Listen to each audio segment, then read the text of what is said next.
دیارە ئەمڕۆ من وەکو قمبریە شێخ محەممەد بەرهنجی کاندیدی ژمارە 3 لە لیستی 104 کۆمەڵی ئیسلامی کوردستان بە پێویستم زانی کە دەڤەری باڵەکایەتی بەسەر بکەمەوە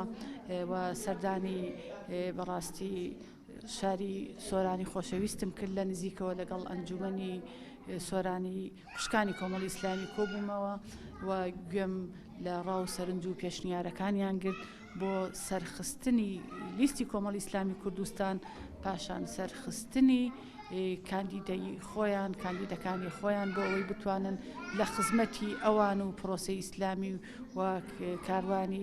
کۆمەڵی ئیسلامی دابن و بتوانین لەوێ بە پرۆژە یاساکانمان خزمەتێک بە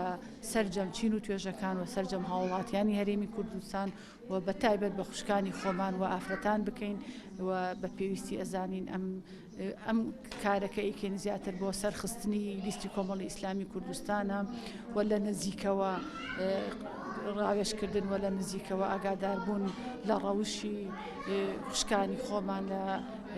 بارودۆخی خوشکانی خۆمان و لەوەی کە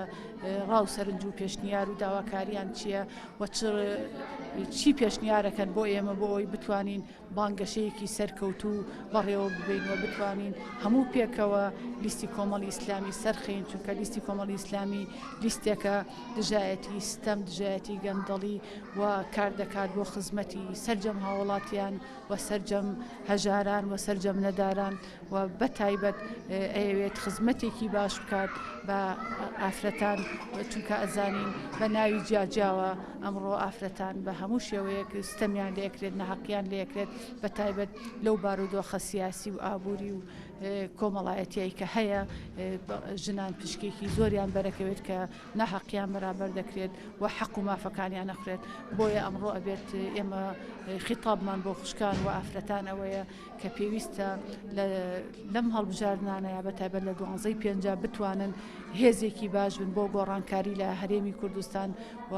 هێزێکی باش بن بۆ ناردنی کۆمەڵێکان لیری دەستپاک ڕابرد و پاک بۆ خزمەتی خۆیان و ئاین و نیشتیمان.